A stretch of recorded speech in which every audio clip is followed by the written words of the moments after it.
श्रीमहागणाधिपतये नमः। श्रीमहासरस्वत्यै नमः। श्रीगुरुभ्यो नमः। हरिः ओम्।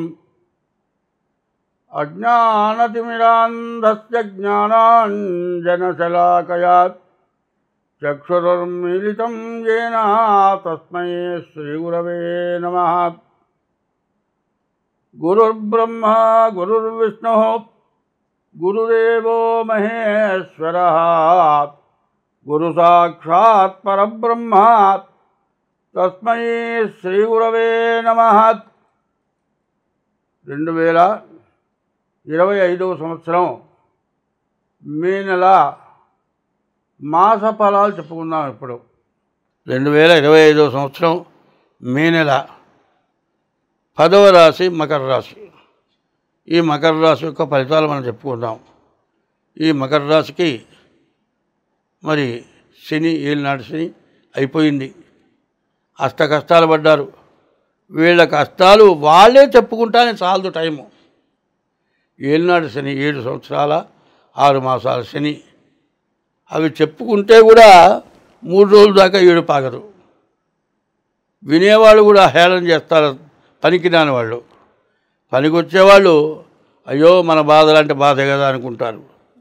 కానీ ఈ నెలలో కూడా శని ఒకడు, శుక్రుడు ఒకడు. ఈ రాశి యందు ఈ 2 గ్రహాలే బాగున్నాయి. మిగతా గ్రహాలు ఏవీ బాగాలేవు. సరిగా చెప్పాలంటే ప్రతి వాళ్ళు కూడా డేట్ ఆఫ్ బర్త్ ద్వారా జాతకం చూపించుకోండి. నేను చెప్పినటువంటి మంచి విధానాలని పూర్తిగా పాటించండి. తెల్లవారుజామున సూర్యోదయానికి ముందుగా నిద్రలేచి సూర్య నమస్కారం చేయటం. మీ ఇంట్లో ఒక చిన్న పూల చెట్టు వేసి ఆ పువ్వు నీ ఇంట్లో దేవుడికి కానీ గుళ్ళో దేవుడికి కానీ పెట్టడం. ఆ పుష్పము ఎంతో మంచి చేస్తుంది. నీవు మంత్రాలు అక్కర్లే. 2 రకాలు ఉన్నాయి. ఓం నమ శివాయ, ఓం నమో నారాయణాయ, రామ రామ రామ. ఇట్లా నా కొన్ని మంత్రాలు అందరికీ తెలిసినవే. మరి పెద్దవాళ్ళు అంటూ ఉంటారు, మరి దేవుణ్ణి ఎప్పుడూ స్మరిస్తూ ఉంటే ఏమీ పర్వాలేదు, అన్నీ బాగానే ఉంటాయి. చేసిన పాపాలను కూడా నశించిపోతాయి. కానీ ఇప్పుడు నువ్వు ఏ పాపం చేయకుండా ఉండాలి. పాపం వల్ల కష్టపడుతున్నాను అని ఎప్పుడైతే అనుకున్నావో నీవు ఇక పాపం చేయకుండా ఉండటం, భగవంతుడిని స్మరించడం. అయ్యా నేను ఒక మాట చెబుతాను. తినటానికి తిండి లేదు, కడుపులో ఆకలి మండిపోతుంది. పొద్దు నుంచి అన్నం తినలేదమ్మా, అంత అన్నం పెట్టంటే ఏ తల్లి అన్నం పెట్టదండి. డబ్బులైతే ఇవ్వలేరు కానీ అంత అన్నం. అయ్యా అయిపోయింది, అయ్యా కొద్దిగా ఉంది, ఆ కాస్త పెట్టమ్మా. ఆ కాస్త తింటే నీ ప్రాణం నిలబడుతుంది. అది అవసర సమయంలో నీవు చేసే దానం నిన్ను ఎప్పుడూ రక్షిస్తుంది. ఎట్లా ఉంటుందో ఒక విషయం చెబుతా. ఒక మనిషికి షుగర్ రేజ్ అయింది, కోమాలో పోయింది, బతికే పరిస్థితుల్లో లేరు. ఓ చిన్న డాక్టర్ తీసుకెళ్తే ఆయన ఏదో కొన్ని మందులు ఇచ్చాడు, ఆక్సిజన్ పెట్టాడు, స్లైన్ పెట్టాడు, గాంధీ హాస్పిటల్ తీసుకెళ్ళమన్నాడు. అక్కడ దాకా పోవటానికి 4,000 అయినాయి. సరే మా దగ్గర ఎవరో దగ్గర ఉన్న డబ్బులు ఇచ్చాం, గాంధీ హాస్పిటల్ తీసుకెళ్ళాం. మేమంతా బాగా తెలిసిన వాళ్ళం. ఇట్లా ఉందని ఒకళ్ళొకళ్ళు చెప్పుకున్నాం. ఇందులో పెద్ద పెద్ద డాక్టర్లు 2 ఉన్నారు. వాళ్ళు సరాసరి గాంధీ హాస్పిటల్లో పోయినారు. ఆమెకి ట్రీట్మెంట్ చేయించారు, బతికించారు. ఆమె ఎట్లా అంటే ఆమె ప్రైవేటు స్కూల్లో జీతం, ఆమెకి ఇచ్చేది 4,000. ఆమె మూడు హరికథలు చెబుతాడు. నెలకో సంవత్సరానికో ఒక కథ వస్తుంది. కడుపు నిండా తినటానికి తిండి లేదు. వైద్యం ఏ విధంగా చేయగలుగుతారు? అటువంటి వైద్యం చేస్తే ఎంతైనా నీకు మంచి ఫలితం వస్తుంది. అవసరాలను బట్టి ధర్మం చేయాలి. ఆ ధర్మం ఎట్లా ఉండాలంటే వినియోగపడేటట్లుగా ఉండాలి. ఎప్పుడు కూడా ఏం చేస్తారంటే పెళ్లి చేస్తే నీకంటే గొప్ప వాళ్ళందరినీ పిలుస్తారు, నీకంటే తక్కువ వాళ్ళని ఎవరిని పిలవరు. ఒకవేళ తక్కువ వాళ్ళు ఏం చేస్తారంటే కళ్యాణ మండపంలో పెళ్లి జరుగుతుంది, అడుక్కు తినేవాళ్ళు, ప్లాట్ఫారం మీద పడుకునేవాళ్ళు ఆ కళ్యాణ మండపం దగ్గర కూర్చుంటారు. అన్నం పెడతారేమోనని అందరూ తింటారు. చివరి మిగిలిపోతుంది. అయ్యా ఈ అన్నం మిగిలిపోయింది. ఆ పెళ్లి చేసిన ఆ దాత ఏం చేస్తాడు? పెళ్లి కూతురు పెళ్లి కొడుకు తండ్రి తీసుకెళ్ళి దెబ్బలో బాగా ఏం చేయమంటావు అంటారు. ఈ వంట వాళ్ళు చేసి చేసి విసుగు మీద ఉంటారు. కానీ అందులో ఒక్క మంచివాడు కనుక ఉంటే, అయ్యో వాళ్ళు వాకిట్లో పడి ఉన్నారు, తిండి లేకుండా ఉన్నారు, పెళ్ళిళ్ళు ఎండాకాలంలో జరుగుతాయి, పొద్దున్న నుంచి కూడా ఆవటించిపోతున్నారు అని వాళ్ళందరికీ అన్నం పెడితే, నీవు పెళ్లి చేసి 10,000 మందికి భోజనం పెట్టిన దానికంటే ఆకలి వాకిటి ముందు పడుకున్న వాళ్ళకి అంత అన్నం పెడితే లక్షల మందికి అన్నం పెట్టినా ఫలితం వస్తుంది. అవసరమైనప్పుడు దానం చేయాలి, అనవసరమైనప్పుడు దానం పనికిరాదు. ఆ దానం ఎట్లా ఉండాలి అంటే, ఆ కష్ట సమయంలో ఆ అన్నం లేకపోతే చచ్చిపోతారు, అటువంటి టైంలో చేయండి. ఒక రోగం వచ్చింది, ఆపరేషన్ చేయకపోతే చచ్చిపోతాడు, వాళ్ళ దగ్గర డబ్బులు లేవు, అట్లాంటి ఆపరేషన్కి సహకరించండి. ఇట్లా మంచి పనులు చేయండి. భార్యని చిత్రహింస పెట్టి తాగి బయటకు వెళ్ళగొడతాడు, నీడ ఉండదు, అటువంటి మనిషి ఎవరింటికన్నా రావటానికి భయపడుతుంది. పెద్దవాళ్ళ దగ్గరుండి వాళ్ళని కాపాడండి. ఇట్లాంటి మంచి పనులు చేస్తే మీకు ఈ గ్రహదోషాలన్నీ కూడా పోతాయి. ఈ మకర రాశికి ఈ నెల కొంత బాగాలేదు. డేట్ ఆఫ్ బర్త్ ద్వారా జాతకం చూపించుకోండి, మీకు అన్ని విధాలా బాగుంటుంది. వేముల వల్ల చెట్లు పెరిగాయి, చెట్ల వల్ల కాయలు వచ్చాయి, కాయల వల్ల పండ్లు వచ్చా, ఇవన్నీ తినడం వల్ల మీకు జ్ఞానం వచ్చా. ఈ జ్ఞానం వచ్చిన తర్వాత నీ తల్లిదండ్రులు స్కూలుకో, హై స్కూలుకో, కాలేజీకో పంపించి చదువు చెప్పించారు, నీకు ఉద్యోగం వచ్చింది, నీ వయస్సుకి నీకు పెళ్లి చేశారు, నీకు భార్య వచ్చింది. ఎంతసేపు ఇప్పుడు కలుగుతున్న పిల్లలు ఎట్లా ఉన్నారు? చదువుకోమంటే వినరు, బతికిలాడో కష్టపడో ఏదో రకం చెప్పు పిల్లలు చదివిస్తారు. సరే చదువుకుంటారు, ఉద్యోగం వస్తుంది. ఉద్యోగం వచ్చిన తర్వాత పెళ్ళి అంటే, ఏరా పెళ్లి చేసుకోరా, నాకు ఇప్పుడు వద్దు. ఎందుకనరా? కాదురా, వయసు విరిగిపోతుందిరా, నాకు వద్దు. అసలు చేసుకోవచ్చా? చేసుకుంటా. ఎప్పుడు చేసుకుంటారా? నాకు టైం కావాలి. ఇట్లా కాలం గడుపుతాడు. కాలం గడిపిన తర్వాత మా ఓటు వాళ్ళ దగ్గరికి వస్తారు వాళ్ళు. ఆ పిల్లవాడి తల్లిదండ్రులు డేట్ ఆఫ్ బర్త్ తీసుకొచ్చామండి, మా అబ్బాయికి పెళ్లి చేసుకోమంటే చేసుకోవట్లేదు, ఇన్ని సంబంధాలు వచ్చినా కూడా చెడగొట్టుతున్నాడు అంటే, నా బట్టలు చూసి, అయ్యా మీ అబ్బాయికి ఇదివరకే పెళ్ళి అయిపోయిందని చెబుతాను నేను. అమ్మ మా అబ్బాయి అట్లాంటి వాడు కాదండి, చాలా మంచివాడండి, జీతం తీసుకొస్తాడండి, మాకే ఇస్తాడు, ఈ మధ్య కాస్త జీతం ఇవ్వటం లేదు, వాడుకుంటున్నాడు, జలసా చేస్తున్నాడు, మంచి మంచి గుడ్డలు కొంటున్నాడు, కానీ సగం కూడా జీతం అనట్లేదు, కానీ వాడికి ఏ అలవాట్లు లేవంటారు.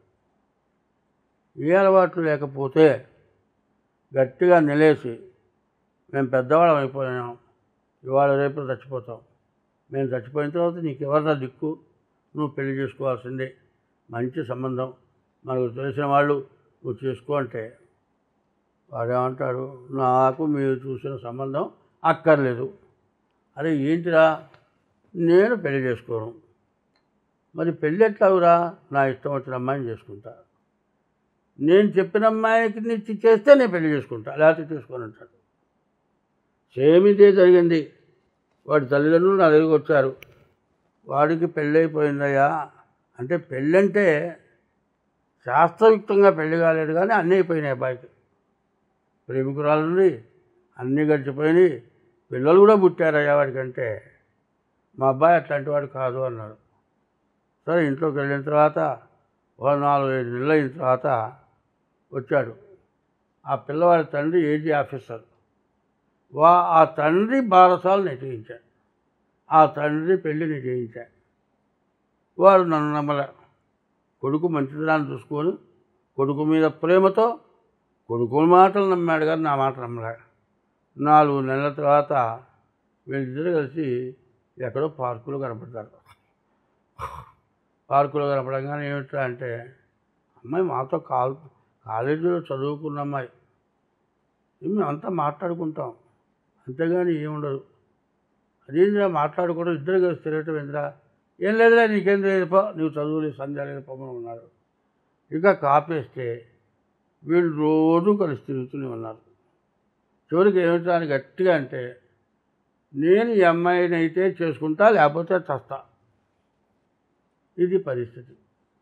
ఆ పరిస్థితుల్లో వాడు వచ్చి నాతో, అయ్యా నేను పొరపాటు మాట్లాడాను, నా తప్పేను, నా పిల్లవాడు ఇట్లా ఎదురు దిగాడు, ఏం చేయమంటావు అంటే, ఆ పిల్ల బాగా భాగ్యవంతులు, కోటీశ్వరులు, కోట్లు కొన్ని వందల వేల కోట్లు ఉన్నవాడు.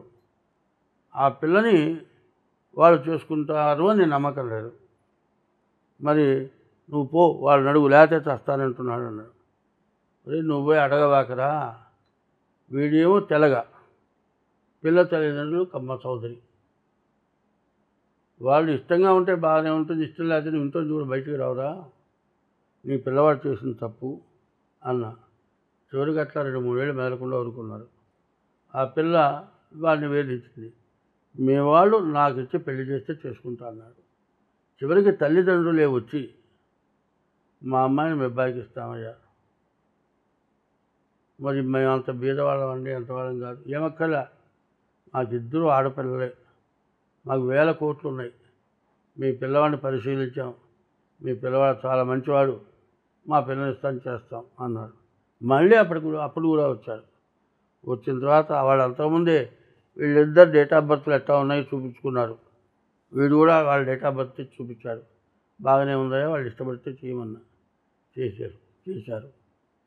వాళ్ళు ఆస్తులు కూడా భాగం ఇచ్చారు, బాగున్నారు. ఒకళ్ళేమో ఇట్లా అయినారు. కొంతమంది ఏమవుతుంది, ఇద్దరు ప్రేమించుకుంటారు, పెళ్లి చేసుకుంటారు. అంతకుముందు వీళ్ళే వాళ్ళు, వాళ్ళే వీళ్ళు. ఇక ఇంట్లోకి రాగానే, నువ్వు బీటెక్ చదివావు, నేను బీటెక్ చదివా, నేను ఇల్లు చెబుతా, నువ్వు అంట్లో నువ్వు అనే లెవెల్లో ఉంటుంది పెళ్ళాం. అత్తగారంటే లెక్కలేదు, ఏంటి మేము ఉద్యోగం చేస్తున్నాం, నువ్వు వండి పెట్టు. పోనీ వండి పెట్టిందనుకో, నువ్వు సరిగా చేయటం వంట చేత కాదు. చివరికి అట్లా జరిగి ఇట్లా జరిగి నీ అమ్మ వల్ల నాకు తగాదా వస్తుంది కాబట్టి వేరే కాపురం పెడదాం, లేకపోతే వెళ్ళిపోతాడు. వీడేం చేస్తాడు, తల్లి మీద ప్రేమ ఇట్లా వదిలి పెడతానంటే వెళ్ళిపోయి పుట్టింటికి వెళ్ళి నోటీస్ ఇచ్చి పిల్లవాడి తల్లిదండ్రుల మొత్తాన్ని పోలీస్ స్టేషన్లో పెట్టి కోర్టుకి ఇచ్చి, వీళ్ళు ఇచ్చిన దానికంటే ఎక్కువ కోట్లు మాకు ఇస్తే విడాకులు ఇస్తాం, వీళ్ళ దగ్గర డబ్బులు లేవు, వీళ్ళు విడాకులు ఇవ్వలేరు, మరి విడాకులు ఇవ్వడానికి డబ్బులు లేవు, వాళ్ళు విడాకులు ఇవ్వరు. ఈమెమో బాగా మంచి వర్తన గల మనిషి, ఎవరి దగ్గర ఎట్లా ప్రవర్తించాలో తెలుసు, ఆమెకు కావాల్సినవన్నీ జరిగిపోతున్నాయి. ఇవాళ మగపిల్లవాడికి ఆడపిల్ల దొరకటం కష్టంగా ఉంది. వీడికేమో పెళ్లి కాదు, ఆమెకి పెళ్లితో అవసరం లేదు. చివరికి వాడు ఏజ్ బారైపోయి వాడికి 50 ఏళ్ళు వచ్చి వాడి పెళ్లి కాలే. పోనీ కోర్టులో విడాకులు ఇచ్చారా, విడాకులు ఇవ్వలేదు. జీవితాలు స్పాయిల్ అయిపోతున్నాయి. ఇది కాకుండా ఇంకో విషయం చెబుతా. మరి పెళ్లి చేసుకుంటారు, పెళ్లి చేసుకోగానే ప్రేమ ఎక్కువగానే ఉంటుంది. ఈ ప్రేమ ఎంతవరకు కొన్నాళ్ళ పాటే, ఒక పిల్ల పుట్టేంతవరకే. కాస్త ఆమెకు ఆపరేషన్ చేసి ఆ పుట్టిన బిడ్డను తీసేవరికి ఆమె కాస్త శక్తి తగ్గుతుంది. ఈయన చెప్పిన మాట ఆమె విందు. చివరికి ఉద్యోగం చేసే చోట ఈయనతో పాటు ఇంకొక ఉంటుంది, మొగుడు వదిలిపెట్టిన ఆమె ఈ నెంబర్ పడుతుంది, ఈమె ఆయన కలుస్తారు. చివరికి అదేమంటే, నీవు నాకు అసలు అక్కర్లేదు, వెళ్ళిపో అంటాడు. చివరికి వీడు దాంతో ఉంటాడు. చేసుకున్న భార్యకి 2 పిల్లలు ఉంటారు. ఆమెమో పుట్టింటికి వెళ్ళిపోతుంది.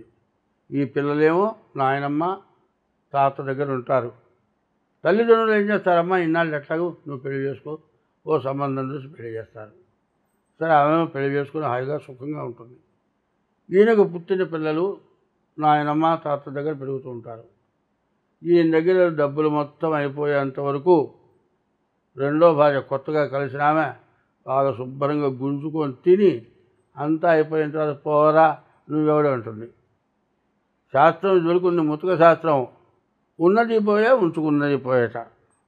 ఉన్న భార్య చక్కగా పిల్లల్ని కానీ చక్కగా ఉన్న భార్యతో వైరం పెట్టుకొని భార్యను పోగొట్టుకొని నీకు బుద్ధి వచ్చినప్పుడు వస్తుందంటే ఆమె ఇంకో పెళ్లి చేసుకుండే, ఈమె దాన్ని ఇవ్వబోయా, నీ ఉద్యోగం బాయా, నీ పిల్లలు అనాథలు అయిపోయినారు, నువ్వేమైనావు శుభ్రంగా తాగుడుకు అలవాటు పడ్డావు, దేవదాసు అయిపోయినావు.